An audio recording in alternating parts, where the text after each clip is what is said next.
नमस्कार, छत्तीसगढ़ एक्सप्रेस में आपका स्वागत है और मैं हूं आपके साथ वर्षा। बुलेटिन की शुरुआत करेंगे रायपुर से मिल रही बड़ी खबर के साथ, जहां पी दयानंद सीएम विष्णुदेव साय के सचिव होंगे।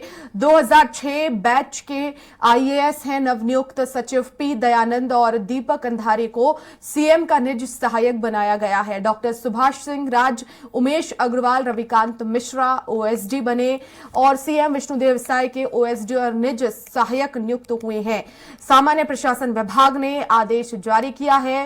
राज्य प्रशासनिक सेवा के अधिकारी डॉक्टर सुभाष सिंह राज, उमेश अग्रवाल, रविकांत मिश्रा सीएम विष्णुदेव साय के नए ओएसडी होंगे।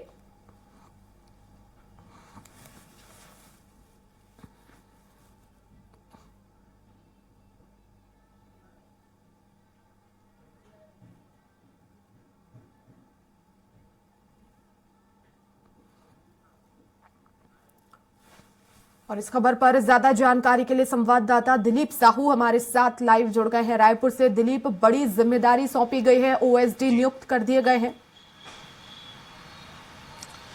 जी बिल्कुल वर्षा, जिस तरह से आमतौर पे ये परिपाटी है जिनकी सरकार रहती है, जो भी मुख्यमंत्री रहते हैं वो अपने हिसाब से अपने ओएसडी और अपने प्रमुख सचिवों की नियुक्ति करते हैं। इसी कड़ी में क्योंकि पूर्व मुख्यमंत्री भूपेश बघेल ने के दौरान जितने ओएसडी थे या जितने अधिकारी थे उनको अब कार्य विमुक्त कर दिया गया है, खास करके सीएम सचिवालय से उन्हें मुक्त कर दिया गया है। अब वे अपने मूल विभागों में कार्यरत रहेंगे। इसी कड़ी में निज सचिव के रूप में पी दयानंद को बनाया गया है। मुख्यमंत्री विष्णुदेव साय ने अपना निज सचिव अब पी दयानंद को बनाया है और इनके बनने के साथ ही, क्योंकि 2006 बैच के आईएएस है पी दयानंद और अभी चिकित्सा शिक्षा विभाग में अतिरिक्त सचिव की भूमिका निभा रहे हैं, तो अतिरिक्त सचिव की भूमिका के साथ ही साथ वे अब मुख्यमंत्री के सचिव के रूप में काम करेंगे। और उनके नियुक्ति के साथ ही साथ जो अन्य जो मुख्यमंत्री सचिवालय में अटैच अधिकारी थे, जिसमें एसीएस सुब्रत साहू,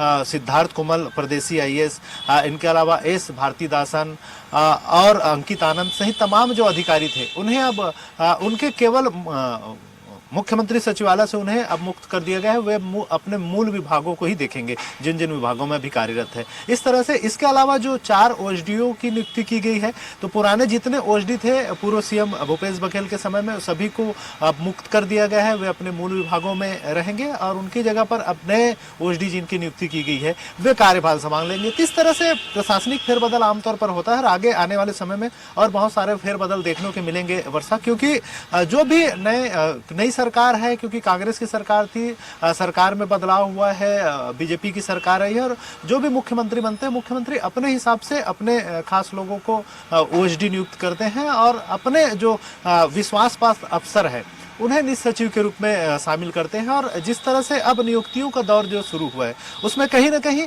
जो अपने उनके जो विश्वास पात्र अफसर है वे अब नियुक्त किए जा रहे हैं। इसी कड़ी में इसकी शुरुआत हो चुकी है। मुख्यमंत्री ने अपने निज सचिव के रूप में पी दयानंद को नियुक्त किया है। वहीं ओएसडी के रूप में 4 अलग अलग लोगों को अभी ओएसडी के रूप में नियुक्त किए हैं, जिनमें प्रमुख रूप से जो नाम आ रहे हैं सामने, उसमें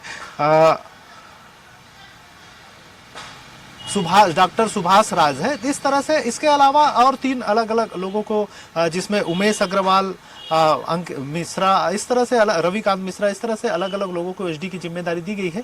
तो ये सामान्य प्रशासनिक फेरबदल और आमतौर पर होता है। अब आगे और भी देखने को मिलेगा वर्षा, जैसे ही सरकार कामकाज संभालेगी, पूरी मंत्रिमंडल का गठन होगा, तो तमाम जो अधिकारी हैं उनमें फेरबदल होंगे, उनके विभागों में फेरबदल किया जाएगा।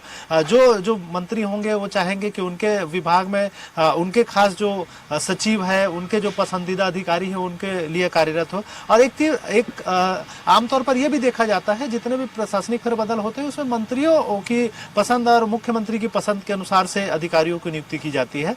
और ऐसे अधिकारी जिनको कांग्रेस सरकार में जो बड़े पदों पे रहे हैं या बहुत खास रहे हैं सीएम के, वैसे लोगों को थोड़ा सा दूर किया जाता है, ताकि इनकी जो नई कार्यप्रणाली चलती रहे उसमें उनकी दखल न हो। और एक आमतौर पर यह माना जाता है कि जिस सरकार में जो अधिकारी या कर्मचारी बहुत खास रहते हैं मुख्यमंत्री के या मंत्रियों के, वे दूसरी सरकार के लिए थोड़ी सी नुकसानदेह हो सकते हैं कि इनकी जो लूप लाइन है, इनकी जो कार्य है उनको ना बता दे। इसलिए आमतौर पे अपने विश्वास पत्र अधिकारियों को अपने पास नियुक्त किया जाता है। ये सिलसिला तमाम सरकारें जब बदलती है तो होता है। जब मुख्यमंत्री भूपेश बघेल बने थे 2018 में, तो उन्होंने भी अपने जो पसंदीदा अधिकारी है, अफसर हैं, उनकी नियुक्ति की थी। जिस तरह से ये दौर है वो चलता रहेगा। जी बिल्कुल, शुक्रिया दिलीप तमाम जानकारी के लिए।